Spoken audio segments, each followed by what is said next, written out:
administration.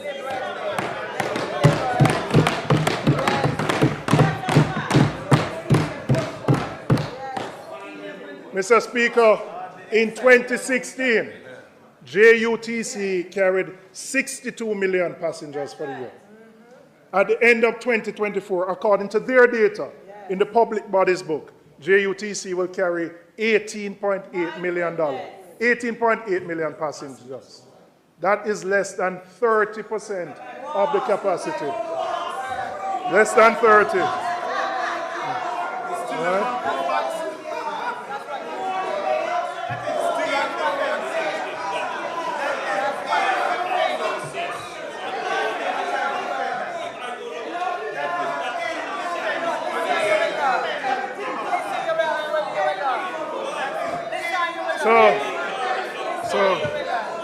So, Mr. Speaker. Don't fool yourself with that. Don't fool yourself with that. People know what purpose is that don't fool yourself with that. Don't fool yourself.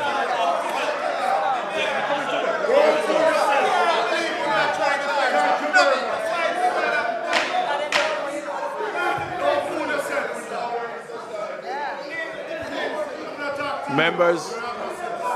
Members, will you allow the speaker to continue, please? You know, if you want, you want me to? Members, I will not allow the speaker to continue until there is silence. Thank you. You may continue, sir. But I never know them would I get so excited, right? Mr. Speaker, I heard Sotavache a comment, so what? I'm going to tell you so what, right? I'm going to tell you why this matter. I'm going to tell you why it matters to Yvonne and her 2 grandchildren. Because when she come to Spanish Town at 5 o'clock in the morning, she wait 1 hour on the JUTC bus.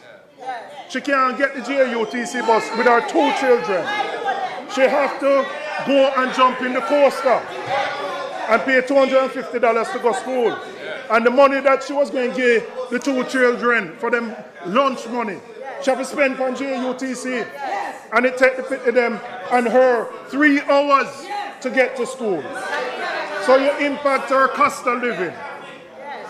You impact productivity in the country. And you impact the quality of life. So you can't say so what. You can't say so what.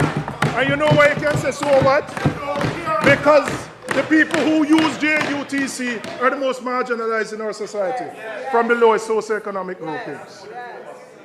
So when you allow JUTC to run down like that, when you allow it to run down like that, right, where you're operating at 30% of the capacity, but with 30% of the capacity. So when you ordered the 100 buses last year, it's about 10 press release, Mr. Mr. Press release when it ordered, Mr. Press release when it come, Mr. Press release 5 days before it come, big song and dance. It has taken 8 years to add 100 buses, and you have another 100 buses, and you're operating at 30% of the capacity.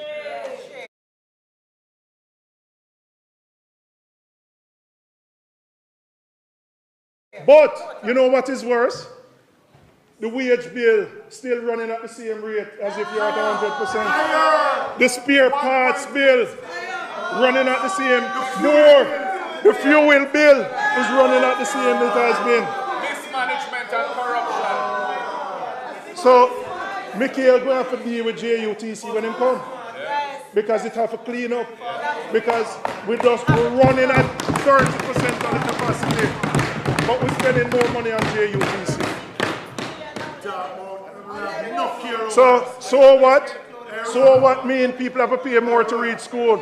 So what mean people have to take 3 hours to reach where they want to go? And so what mean you are impacting negatively productivity and quality of life? Mismanagement and corruption.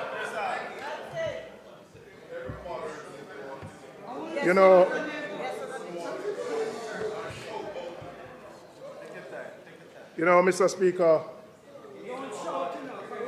when I was here when I was here on Tuesday, and I was listening to the Minister of Finance's presentation. And you know, every sector has to lobby for what they want. But when I heard the relief that was being offered to the new car dealers, I asked myself, if I thought about the top 5 priorities that are affecting the country, whether it be crime, whether it be education, healthcare, improving public transportation, I wondered which one that would solve. I wondered which one that would solve. I wondered which one that would solve.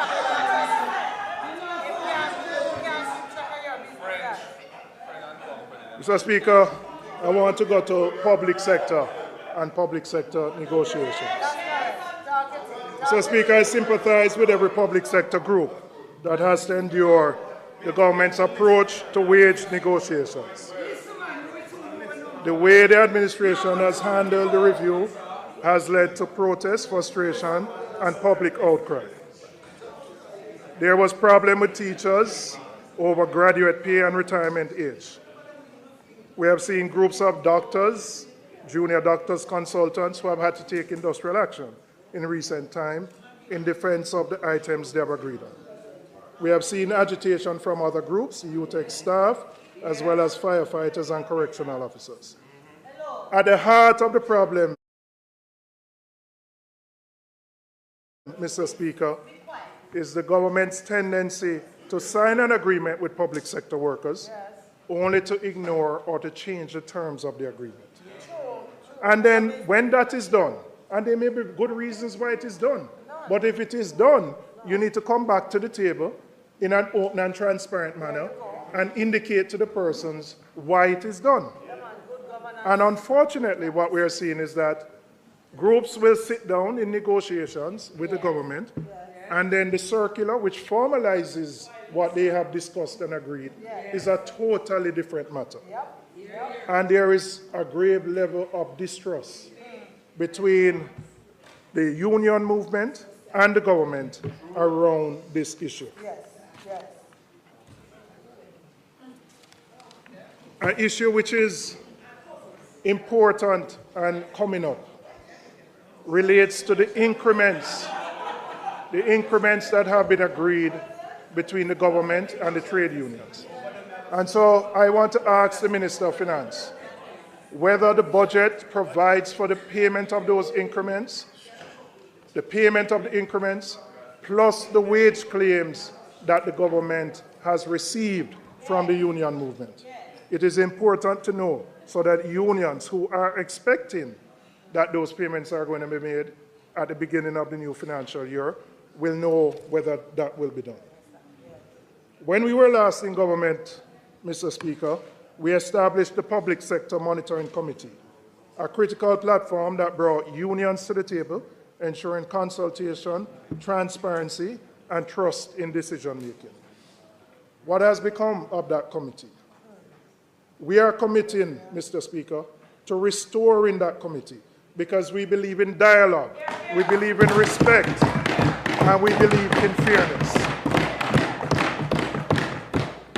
And as Michael Manley so powerfully put it, we have to restore the voice at the workplace.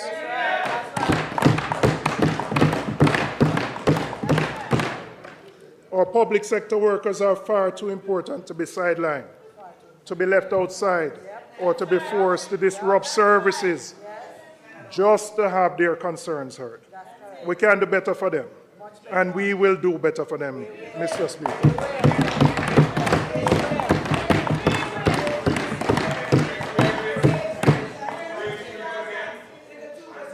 Mr. Speaker,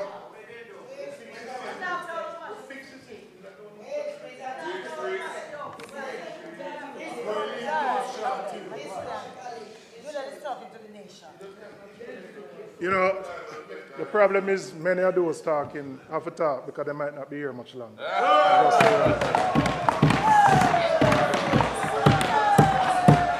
Mr. Speaker, we currently have a high interest rate environment in the financial environment, and we understand why.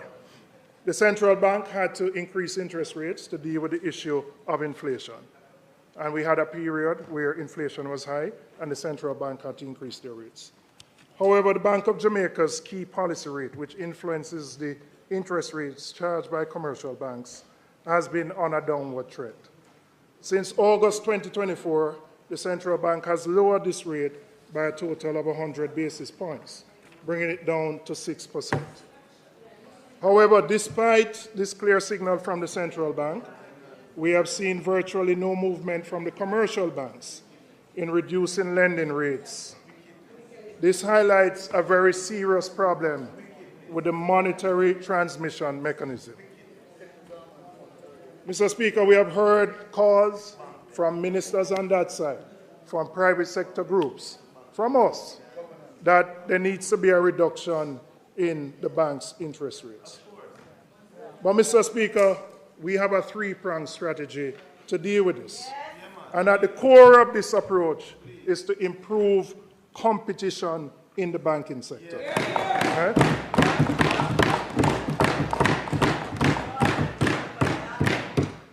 The problem, Mr. Speaker, is that we have a highly concentrated banking sector.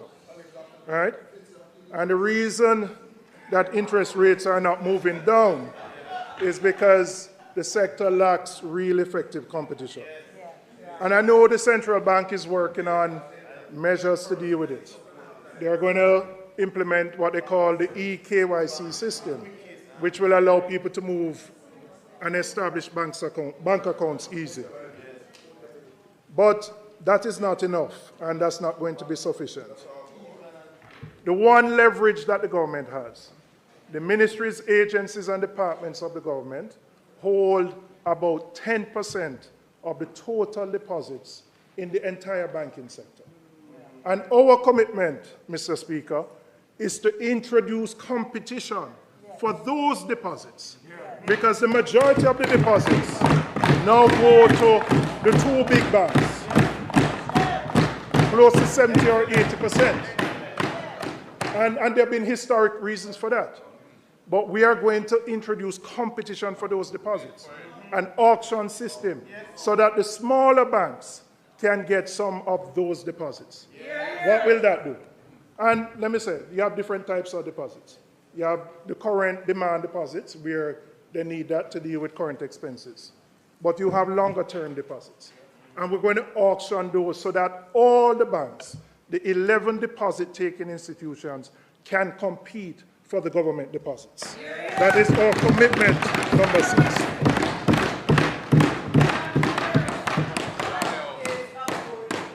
I'll tell you what this will do. It will increase competition because smaller banks will have access to more low-cost funds, allowing them to expand their lending activities and compete more aggressively. I'll tell you, I spoke to the head of one 2 weeks ago, and he said if he had access to more of those deposits, he could bring down his lending rates. He could bring down his mortgage rates. And so you wonder why I'm talking about this? If we're going to drive economic growth, we have to deal with one of the biggest hindrances, which is the cost of capital and access to capital. And so the reality is, government as the largest player in the market has some leverage. So use that leverage to improve competition in the market so that we can bring rates down. And if you have more competition for deposits, the banks will have a greater incentive to pass on lower rates to borrowers, ensuring that the cuts from the central bank actually benefit the people. Now, Mr. Speaker, we're not going to stop there. We have to go further. When the asset tax was introduced, it was introduced when we were on that side, during the 2012 to 2016 period. And it was introduced because as part of the IMF stipulations, we had to run a high primary surplus of 7.5%. And so the asset tax was introduced. Even though it was intended to be a short-term measure to plug the gap, the asset tax has remained.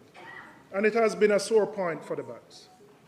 Mr. Speaker, I'm making a commitment here, backed by the opposition leader who will soon be on that side. We will We will phase out the asset tax over a 5-year period. 5-year period. 5-year. 5-year period. 5-year period. We will assess it. I hear the laughing. I hear the laughing. I hear the laughing. They have kept it for 9 years and done nothing. They have kept it for 9 years and done nothing. And you have kept it for 9 years and done nothing. We're going to phase it out because we have to assess the impact on the government's revenues. But it is a commitment that we're going to do because we have to be responsible. It's easy to get up and say you're going to do everything one time. But you're going to have to determine where you're going to get the revenues to back it up. And so our commitment is to phase it out over a period of time so you don't have the damage to your fiscal accounts by doing so. And that is our next commitment, commitment number 7. 9 years to reverse. I don't know anything. But Mr. Speaker, we're going to go further. By phasing out the asset tax, we are going to sit down with the banks and we're going to have a discussion about some of those fees. What we have seen over time with bank fees is that what banks earn from fees versus their loan income, bank fees keep growing. In some cases, up to 40–50% of total income. So we're going to have to sit down and say, if we're going to phase out the asset tax, which you've been calling for, you're going to have to look at those fees that you charge customers. Those fees which, when you go to an ATM, there are a whole host of fees. So we are saying we will phase out the asset tax, but we are going to have a discussion about bringing those fees down so that we can deal with the cost to customers of those services. And the final commitment, and I want the member from South St. Catherine to hear me. He brought a private member's motion to the Parliament on banking fees. It was never debated, and I'm committing to him that private member's motion, when you bring it back and we are on that side, we will debate that private member's motion on banking fees.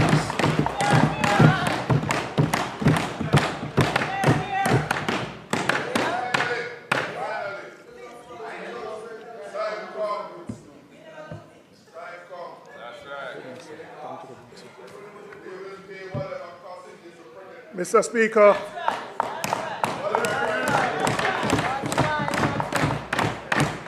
I now want to go to what I call our 4E strategy for building a stronger economy and for pushing export-led growth.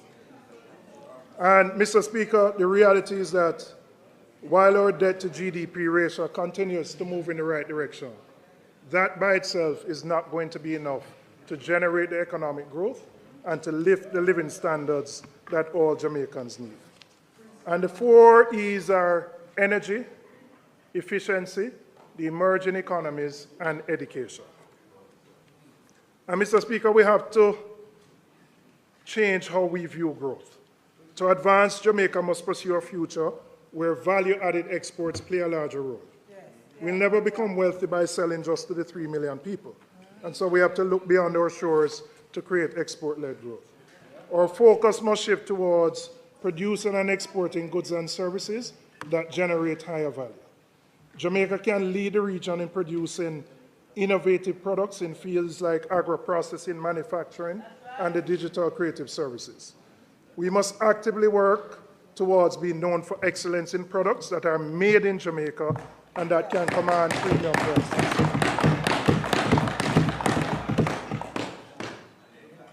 Achieving this vision, though, requires a more strategic role for the state in coordinating and facilitating the productive processes through agile policymaking and strategic investments in growth-inducing sectors. The government has a critical role to play in accelerating this transformation. The state must not simply be a bystander, but an active partner investing strategically in these high value-added industries.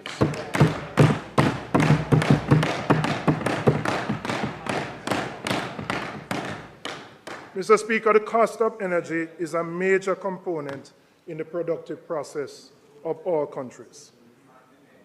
Exorbitant energy costs make it exceptionally difficult for firms to be truly competitive on the global market. And for too long, Jamaica's high energy costs have been a major barrier to economic growth, making it difficult for manufacturers or agro-processors and other emerging industries to compete internationally. The cost of electricity is more than 40 cents per kilowatt hour, which is among the highest in the world. US 40 cents per kilowatt hour. When you left it, member for East Kingston and Port Royal, it was about 26 cents per kilowatt hour. We cannot accept that the status quo, where high electricity costs drain businesses, stifle innovation, and make Jamaican products and services uncompetitive in the global market. We need lower energy costs to allow businesses to expand, to create higher paying jobs, and to produce goods that can stand on the world stage. I'm going to outline how we plan to democratize electricity in Jamaica so it is more affordable. Now, before I start, I have to make a point. You know, there are times when we examine the impact of corruption, we tend to look at it based on monies that have been missed. We look on the cronyism, we look on the nepotism. But there are few times that we really examine the impact of corruption on institutions, on ministries, agencies, and departments, and their ability to fulfill their mandate. I know a lot about energy because I served with a member from East Kingston and Port Royal in the Ministry of Science, Energy, and Mining, Science, Technology, Energy, and Mining, from 2012 to 2016. And, Mr. Speaker, what we have seen, it has taken this government 8 years to issue a request for proposal to add renewable energy to the grid. And it's not an accident. I'll tell you why. You have had 4 ministers of energy, right, over that period. You have closed down PCJ, NESA, REP. We have lost critical human resource in those ministries, agencies, and departments, which has directly impacted our ability to bring energy costs down. Yeah. That is why we can't get growth. It's not an accident. The last build-out of renewable energy took place in 2016 based on the RFPs that were done in 2013 under our watch. And it has taken 8 years to issue these RFPs. We are a country that depends on heavy fuel oil. And the only way we can bring our energy costs down is to diversify. But because of the activities that happen at that ministry, it has stalled our move to renewable energies and to driving down energy costs. So I'm going to say what we plan to do.